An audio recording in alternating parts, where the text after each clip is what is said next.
हा आमच्या मंडल आयोग किंवा सेंट्रल गव्हर्नमेंटच्या 1994 पासून ओबीसी संदर्भात जे काही अधिकार मिळाले ओबीसींना ते आयोग आहेत आणि त्या आयोगाचा घटनात्मक दर्जा आहे.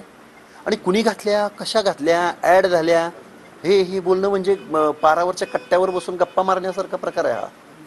माळी समाजाला पोटजात आहे. माळी समाजामध्ये मग मराठ्यांची पोटजात कुणबी का होऊ? मराठा रिझर्वेशनमध्ये असायला पाहिजे ना.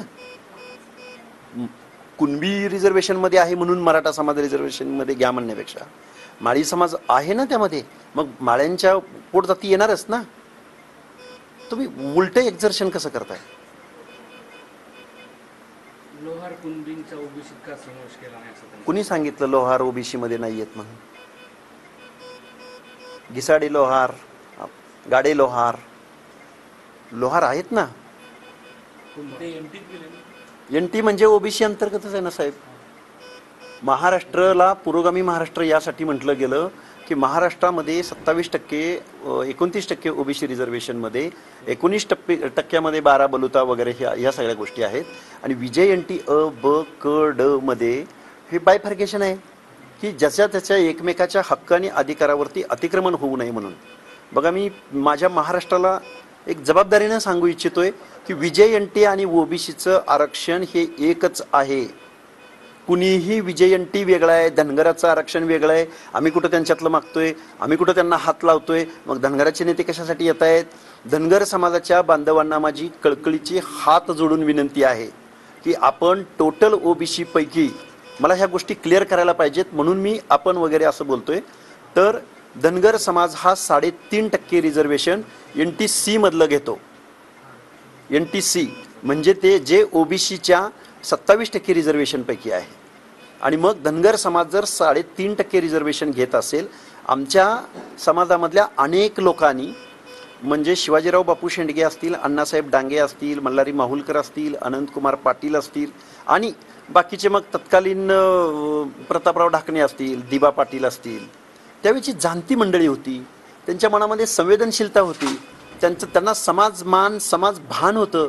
त्यांना प्रत्येक प्रवर्गाला, प्रत्येक घटकाला या आपल्या सामाजिक न्यायाच्या या रिझर्वेशनमध्ये घ्यायचं होतं. सगळ्यांनी मिळून, शरदचंद्रजी पवार मुख्यमंत्री होते त्यावेळी मंत्रालयामध्ये बैठका व्हायच्या आणि त्यामधून ही पॉलिसी एक पुरोगामी महाराष्ट्र म्हणून, महाराष्ट्रातल्या प्रत्येक घटकाला एक न्याय द्यायचा म्हणून ह्या गोष्टी झालेल्या आहेत. त्यामुळे धनगर समाजाच्या बांधवांना माझी कळकळीची विनंती आहे आणि महाराष्ट्राला सुद्धा कळकळीची विनंती आहे. आम्ही धनगर समाजाचे नेते छगनरावजी भुजबळ साहेबांच्या किंवा ओबीसीच्या या मुवमेंटमध्ये झोकून उतरलेले आहोत. कारण मग प्रकाश अण्णा शेंडगे असतील की महादेव जानकरजी असतील की गोपीचंद पडळकर असतील किंवा मी स्वतः असेल, मग मी माझं वैयक्तिक बोलणं योग्य होणार नाही, पण आम्ही सगळेजण का उतरलेलो आहोत? कारण माझ्या या महाराष्ट्रामधल्या 18 पगड जातीच्या 50%हून जास्त लोकसंख्या असणाऱ्या छोट्या घटकांना, काही भागामध्ये बंजारा, काही भागामध्ये वंजारी, काही भागामध्ये लिंगायत, काही भागामध्ये कुणबी, असे पॉकेट्स आहेत जरूर. काही मेजर जाती आहेत, काही मायक्रो जाती आहेत. पण या मायक्रो जाती किंवा मेजर जाती आम्ही सगळेजण 27%मध्ये इन्क्लूड आहोत. मग आमच्या या टोटल रिझर्वेशनचं संरक्षण कुणी करायचं? मग आम्ही शांत बसायचं? तो म्हणतो, धरांगे पाटील म्हणतात की या नेत्यानं एसटीची लढाई लढली असती तर आजपर्यंत एसटी मिळाली असती. अरे ते एसटीची लढाई हा वेगळा भाग आहे.